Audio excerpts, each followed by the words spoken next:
A police officer forced an elderly woman to eat an insect, but he didn't expect what was about to happen. What would you do if you witnessed an act of cruelty so shocking that it shook your faith in humanity? In the quiet town of Milbrook, nestled in the heart of Pennsylvania, 82-year-old Mrs. Edith Thompson, known for her kindness and wisdom, faced a situation no one could have predicted. It was a sunny Wednesday, January 29, 2025, when fate decided to change the course of many lives. If you're watching this story, don't forget to like, subscribe, and hit the bell. Comment which city you're following this shocking story from. That will leave you speechless. It all began when Mrs. Thompson, wearing her usual elegant hat, was taking her daily stroll through the town square. Suddenly, a young police officer, recently transferred to the town, approached her aggressively.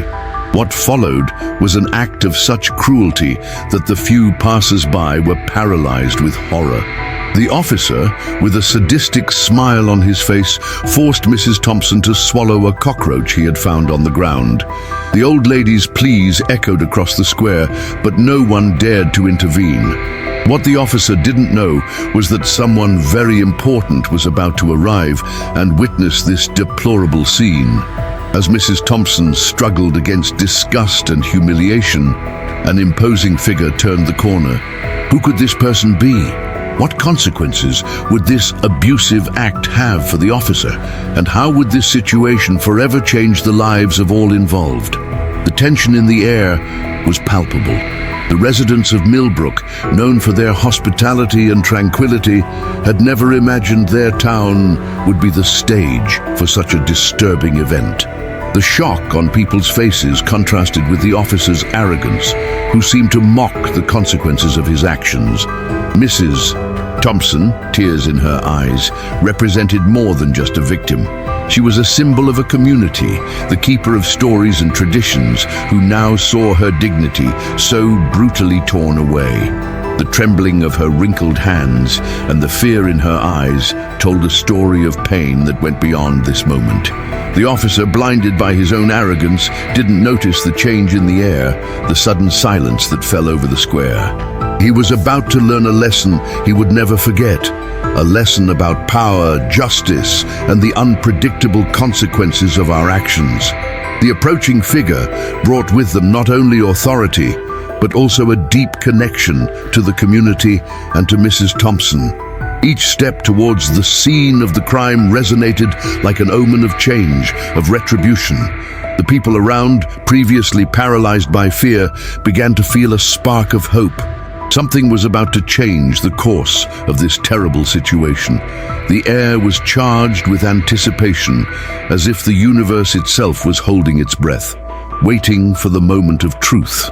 At that instant, as the officer continued his act of cruelty, unaware of the imminent arrival, a question hung in the air. How far can abuse of power go before justice finally prevails? The answer was about to be revealed, and the consequences would be more impactful than anyone could have imagined. The fate of Mrs. Thompson, the officer, and all of Milbrook was about to change forever. Are some actions unforgivable? And when justice and vengeance meet, which one prevails? The imposing figure approaching was none other than Sarah Mitchell, the newly appointed district attorney for the county. At 45, Sarah carried not only the weight of her position, but also a personal history that deeply connected her to cases of abuse of authority. The daughter of a civil rights activist assassinated in the 1990s, Sarah had grown up with an acute sense of justice and an unwavering determination. Her transfer to Milbrook wasn't a coincidence. She was seeking a change of pace after years of leading high-profile cases in Philadelphia. She didn't know that her first day in this quiet town would put her face to face with the type of injustice she had sworn to fight. Mrs. Thompson, the elderly victim of police cruelty, was a beloved figure in the community.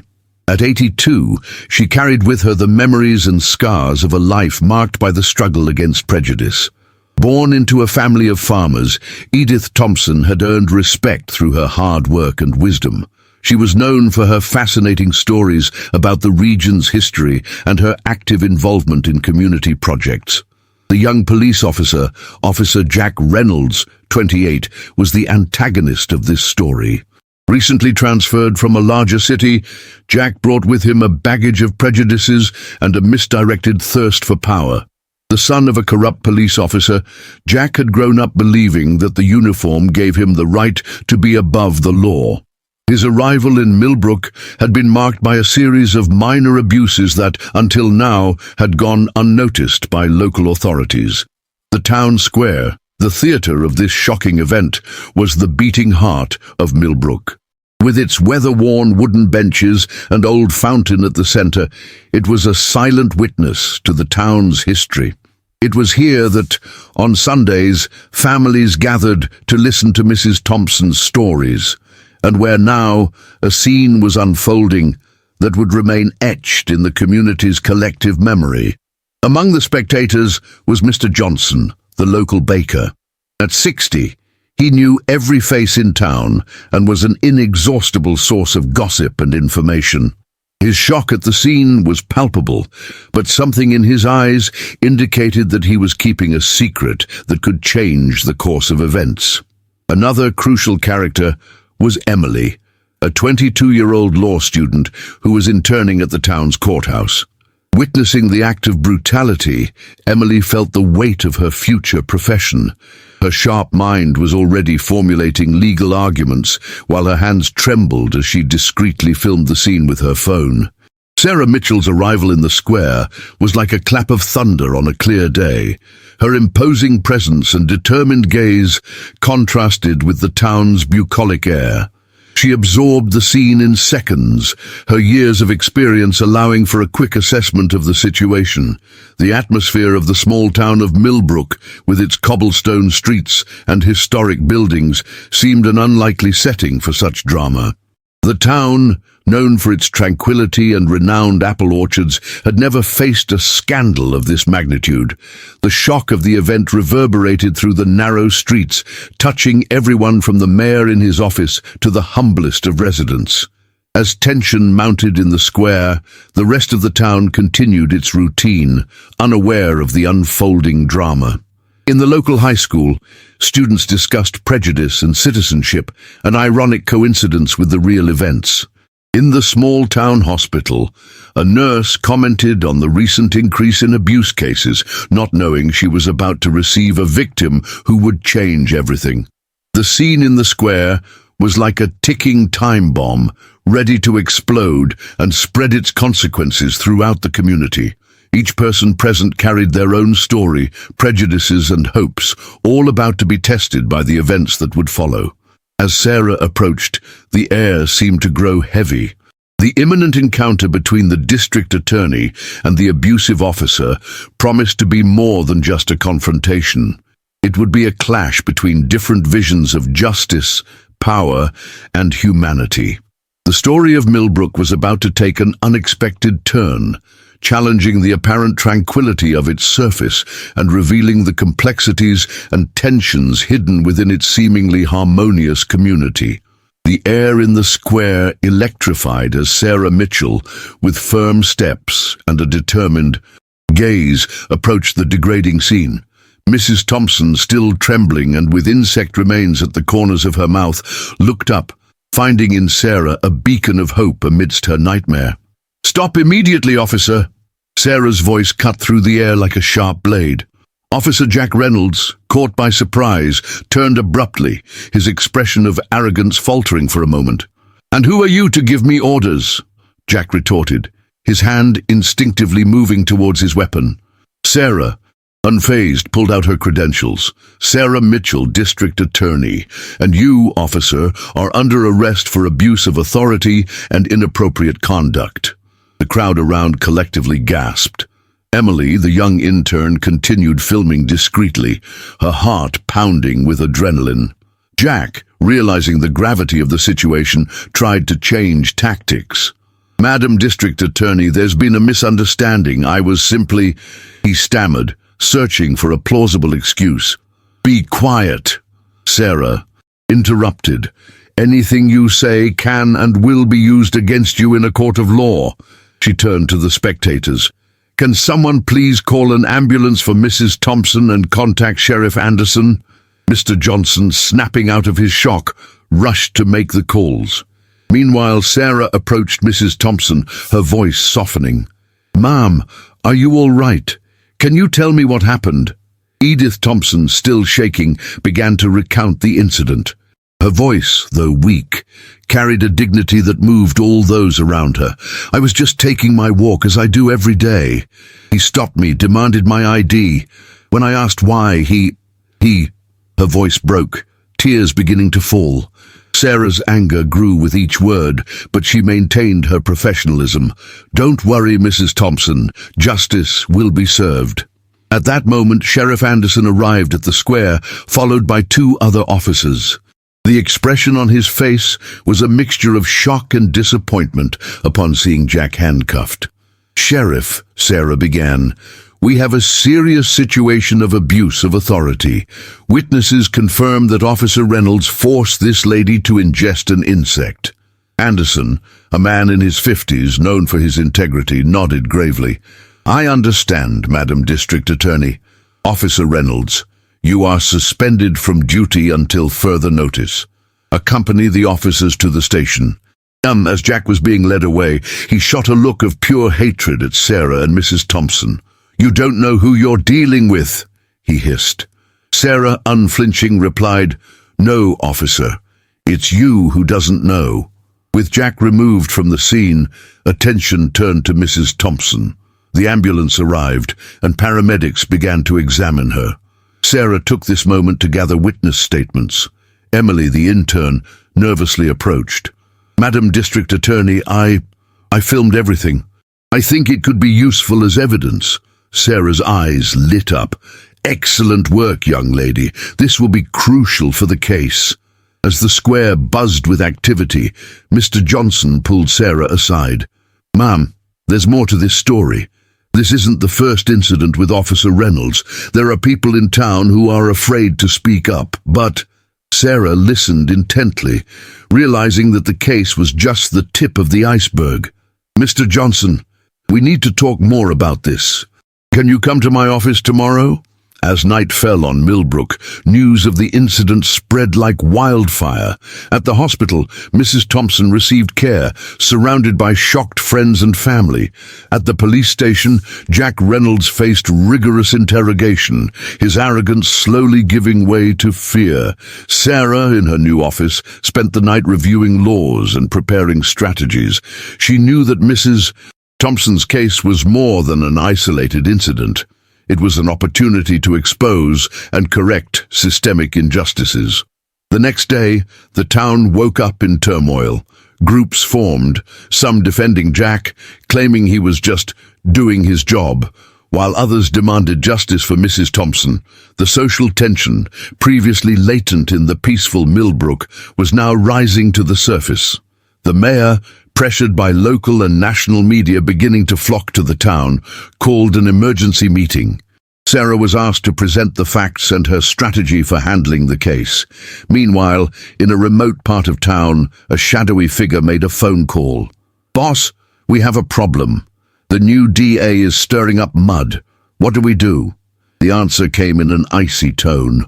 "Take care of it. We can't let an outsider destroy what we've built here."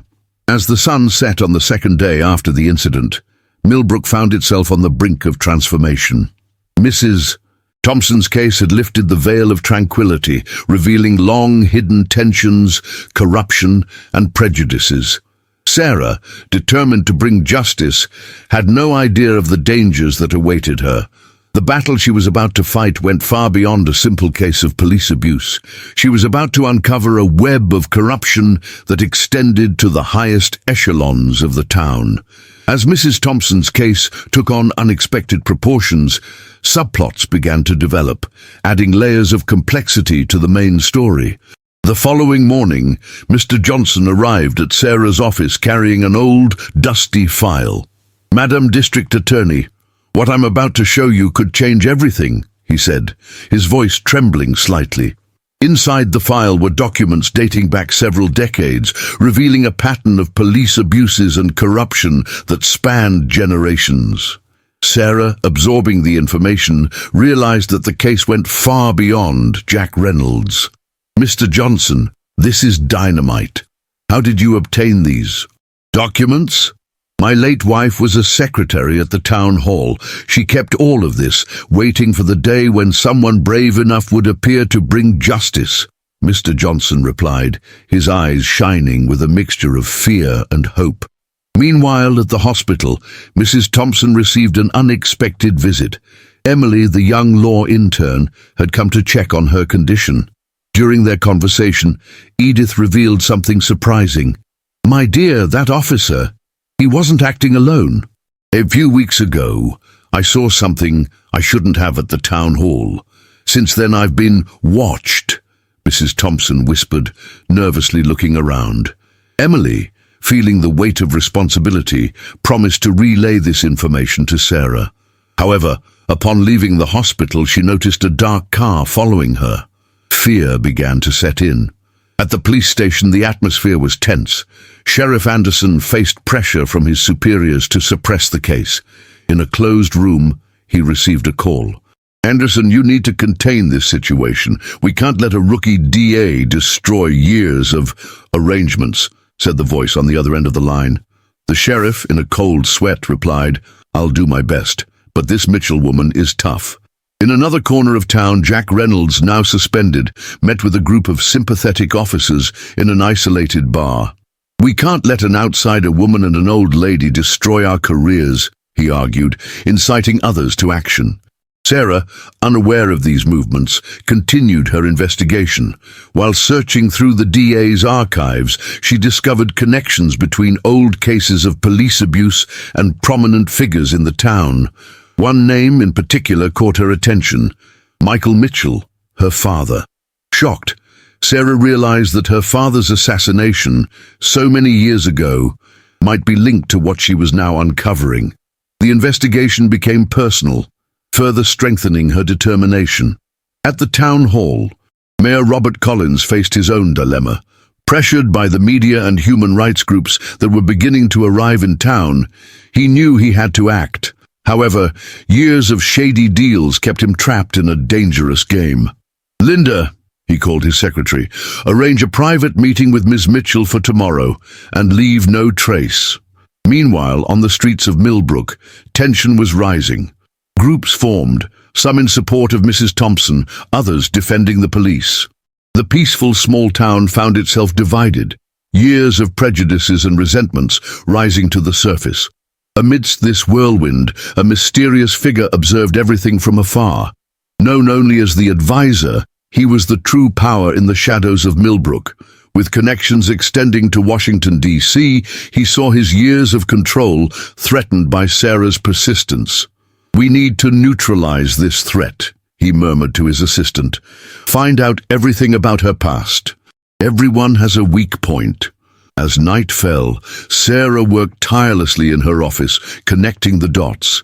She didn't realize she was being watched, her determination blinding her to the dangers surrounding her. Outside, Emily hesitated, the information from Mrs. Thompson weighing on her conscience. She knew she had to tell Sarah, but fear paralyzed her. Finally, mustering her courage, she entered the building. At that moment, various forces were moving in the shadows. The truth about Milbrook was about to burst open, and not everyone was ready to face it. Sarah, unknowingly, was at the center of a storm that threatened to unearth decades of secrets and corruption. The town was on the brink of a revolution, and Mrs. Thompson's case was just the initial spark. The following morning dawned on Milbrook with an electric atmosphere. Sarah, after a night of little sleep and numerous discoveries, was heading to the town hall for her secret meeting with Mayor Robert Collins. She didn't know that this encounter would drastically change the course of events. On her way, Sarah received an urgent call from Emily. "Ms. Mitchell, I need to speak with you immediately. It's about Mrs. Thompson and something much bigger." "Emily, I'm on my way to a crucial meeting. "Can you meet me at the coffee shop on the corner of Town Hall in an hour?" Sarah replied, her mind already anticipating a new piece of the puzzle. As she entered the mayor's office, Sarah was surprised to find not only Robert Collins, but also Sheriff Anderson and a man she didn't recognize, the mysterious advisor. "Ms. Mitchell, welcome," the mayor began, his tone falsely cordial. "I believe we need to discuss the recent events in our town." Sarah, keeping her composure, responded, "Certainly, Mr. Mayor, I'm here to ensure justice is served." The advisor, a middle-aged man with a piercing gaze, spoke up. "Ms. Mitchell, we understand your enthusiasm, but perhaps you're not aware of the complexities of our community." It was at this moment that the turning point occurred. Sarah, realizing the trap she was in, decided to lay her cards on the table. "Gentlemen, I believe it's you who don't understand the gravity of the situation," she declared, her voice firm. "I have in my possession documents proving decades of corruption and abuse of power in this town, including—" She paused, looking directly at the advisor. "Information about the assassination of civil rights activist Michael Mitchell 25 years ago." The silence that followed was deafening. The advisor's face paled, while the mayor and sheriff exchanged nervous glances. "How dare you?" the advisor began, but Sarah interrupted him. "Michael Mitchell was my father," she revealed, her voice charged with contained emotion, "and I'm here to finish the work he started." At that instant, the office door burst open. It was Emily, breathless and visibly agitated. "Miss Mitchell! Mrs. Thompson, she—" Before Emily could finish, sounds of commotion came from the street. Everyone rushed to the window, witnessing a shocking scene. A crowd was forming in front of the town hall, led by Mrs. Thompson herself, still with visible bandages. "The people of Milbrook demand justice," Edith shouted, her voice hoarse but powerful, resonating across the square. The mayor, caught off guard, stammered, How is this possible?" Sarah, taking advantage of the moment of confusion, pulled out her phone and made a quick call. "It's time," she said simply. Seconds later, FBI vehicles began to arrive, surrounding the town hall. Sheriff Anderson, seeing the situation slipping away from him, drew his weapon. "Nobody move," he yelled, pointing the gun at Sarah. But before he could make a move, Emily, in an unexpected act of courage, lunged at Anderson, disarming him.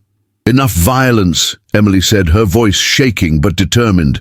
The advisor, seeing his empire crumbling, tried one last card. "Mitchell, you don't understand. All of this was for the good of the town. Your father didn't understand, and look what happened to him." Sarah, tears in her eyes, but with an unshakable strength in her voice, replied, "No, it's you who don't understand. The good of a town is achieved through justice and transparency, not corruption and fear." At that moment, FBI agents entered the office. "You're all under arrest for questioning," the lead agent announced. As the mayor, sheriff, and advisor were led away, Sarah turned to Emily. "Thank you," she said simply, acknowledging the young woman's courage. Outside, the crowd was growing. Mrs. Thompson, seeing Sarah at the window, raised her arms in a gesture of victory. The entire town seemed to be waking from a long nightmare. Sarah, looking at the packed square, felt the weight of generations of struggle for justice on her shoulders. She knew this was just the beginning. The real battle to transform Milbrook was only starting. As she descended the town hall steps to join the crowd, Sarah thought of her father. "We did it, Dad," she whispered to herself. "We finally did it." The revolution in Milbrook had begun, and nothing would ever be the same again. The noon sun blazed mercilessly over Milbrook's central square, filled with anxious citizens and journalists from across the country. Sarah Mitchell, standing on the makeshift podium, continued her speech, her firm voice resonating through the speakers. "And that's why today, before all of you, I'm opening every file, every document, every decision made over the past 2 decades," Sarah declared, as a team began distributing dossiers to the press and community representatives. Suddenly, a murmur rippled through the crowd. The advisor, accompanied by a group of men in suits, was advancing towards the podium. His face, usually impassive, betrayed a mixture of anger and desperation. "This is a farce," he shouted, his voice cutting through the air. "Mitchell is manipulating you. She's as corrupt as those she overthrew." The crowd stirred, voices rising in confusion and indignation. Sarah, keeping her calm, raised her hands to request silence. "Advisor," she said, her voice amplified by the microphones, "do you have something specific to say, or just baseless accusations?" At that moment, the advisor's son emerged from the crowd carrying a file. "I have something to say," he announced, his voice trembling but determined. The advisor paled. "Son, don't do this." Ignoring his father, the young man climbed onto the podium and handed the file to Sarah. "These are the documents my father and his associates plan to use to incriminate you. Falsified documents, bought testimonies, everything." A stunned silence fell over the square, broken only by the sound of cameras clicking frantically. Sarah, after quickly examining the documents, passed them to the journalists present. "See for yourselves," she said. "The truth and the lie, side by side." The advisor, seeing his plan crumble, made one last desperate gesture. He pulled out a gun, pointing it at Sarah. "You've destroyed everything I've worked for." Screams of panic echoed across the square. Security guards moved forward, but it was Emily and Mr. Johnson who reacted the quickest. Emily threw herself in front of Sarah, while Mr. Johnson, with surprising agility for his age, grabbed the advisor's arm. A gunshot rang out over the square. For a terrible moment, time seemed to freeze. Then the advisor staggered backward, the gun falling from his hand. The shot had ricocheted off the ground, injuring no one. "Enough!" Mrs. Thompson's voice thundered through the sound system. She had taken one of the microphones. "Look at yourselves. Is this what we want for our town? More violence? More lies?" Her words seemed to break the spell of tension. The crowd, previously divided and confused, was now uniting in a clamor for justice and truth. Sarah, recovering from the shock, took back the microphone.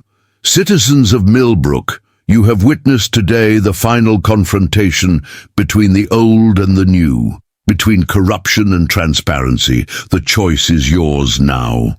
At that moment, something extraordinary happened. People in the square began to speak up, not with shouts or violence, but with stories. One after another, citizens climbed onto the podium to share how their lives had changed over the past 2 years. A young entrepreneur spoke about how the new transparent bidding system had allowed her small business to grow. A retired teacher described how the reform of the education system had brought hope to the town's youth. A former town hall employee admitted his past involvement in corruption systems and how Sarah's rehabilitation program had helped him rebuild his life honestly. The advisor and his associates, seeing the tide turn completely against them, tried to flee, but were arrested by the FBI, who had been alerted earlier by Sarah. As the sun began to set, casting a golden glow over the square, Sarah looked at the crowd. She saw tired but hopeful faces. She saw a community that had confronted its demons and chosen a better path. "Milbrook," she began, her voice charged with emotion, "today marks not just the end of an era of corruption. It marks the beginning of something much greater, a collective commitment to truth, justice, and the common good." The square erupted in applause and tears of joy. Sarah felt a hand on her shoulder. It was Mrs. Thompson, smiling with motherly pride. "You did it, my dear," she said softly. "You gave us back our town, our dignity." Sarah, tears in her eyes, looked at the darkening sky. "No, Mrs. Thompson," she replied. "We did it, all of us." As the first stars appeared in the sky, Milbrook celebrated not just a victory over corruption, but the birth of a new era of hope and unity. In the weeks following the dramatic confrontation in the town square, Milbrook underwent a profound transformation. The town, which had already been evolving for 2 years, was now experiencing a complete renewal of its social and political fabric. The advisor and his associates were brought to justice, a process that became a symbol of justice, not only for the town, but for the entire region. The transparency of the trial, broadcast live and with broad community participation, set a new standard for the American judicial system. Sarah, recognizing the importance of reconciliation, implemented a restorative justice program. Many of those involved in the old systems of corruption, inspired by the courage of the advisor's son, came forward to confess and seek redemption. Instead of pure punishment, the town adopted an approach of rehabilitation and community service, allowing these individuals to work to rebuild the community's trust. The participatory governance system, already in development, was expanded and improved. Citizen committees were formed to oversee various aspects of municipal administration, from budgeting to urban planning. This approach not only increased transparency, but also cultivated a sense of ownership and responsibility among residents. The local economy flourished under the new system. With the elimination of corruption, resources once diverted were redirected to public services and incentives for small businesses. Milbrook became a model of sustainable and inclusive development, attracting ethical investments and responsible tourism. The town's educational system, reinvigorated by the injection of resources and new methodologies, began to produce impressive results. Milbrook's youth started to distinguish themselves in national and international competitions, bringing pride and inspiration to the community. Emily, who had played a crucial role in dismantling the system, now assumed a leadership role in the town's new Department of Innovation and Technology, implementing digital solutions to further increase transparency and efficiency in local government. Mrs. Thompson, recovering at home, became a sort of informal mayor, respected by all and often consulted for important community decisions. Mr. Johnson, now with renewed health, dedicated himself to a project of preserving the town's oral history, ensuring that the lessons of the past were never forgotten. As for Sarah, she found herself facing a difficult choice when offered a position at the state level. After much reflection and consultation with the community, she decided to stay in Milbrook, believing her work here was far from finished. "Our journey is just beginning," she declared in an emotional speech on the first anniversary of the Transparency Revolution, as the event came to be known. Milbrook is not just a transformed town, it's a beacon of hope for America. We've shown that it's possible to defeat corruption, that it's possible to build a truly participatory democracy. Now our challenge is to keep this spirit alive and inspire other communities to follow our example. The impact of Milbrook's transformation began to ripple outward. Other towns in the state, inspired by this model, started to implement their own transparency and participatory governance initiatives. Journalists and academics flocked to Milbrook to study its unique approach to local governance. However, challenges remained. Some of the old guard, still clinging to power in other parts of the state, viewed Milbrook's success as a threat. Sarah and her team had to remain vigilant against attempts to undermine their progress. The town also grappled with the growing pains of rapid change. The influx of new residents and businesses, attracted by Milbrook's reputation, created pressures on housing and infrastructure. Sarah and the citizen committees worked tirelessly to manage growth sustainably, striving to maintain the town's character while embracing progress. As the second year of the new era dawned, Milbrook stood as a testament to what could be achieved when a community united for the common good. The town that was once a symbol of corruption had become a model of civic engagement and ethical governance. Sarah, walking through the revitalized town square one evening, reflected on the journey. The path hadn't been easy, and there were still challenges ahead. But as she watched families enjoying the new community garden, young entrepreneurs discussing ideas in the renovated cafes, and children playing freely without fear, she knew that every struggle had been worth it. Milbrook's story was far from over. but its transformation had already inspired a nation to believe in the power of transparency, justice, and community action. 5 years after the Transparency Revolution, Milbrook had become an international case study in participatory governance and sustainable development. Delegations from across the United States and abroad regularly visited the town to learn from its model. Sarah, still leading the town, was invited to speak at the United Nations about Milbrook's transformation. Her moving speech inspired leaders worldwide. The town continued to evolve with new green technology initiatives and innovative social programs.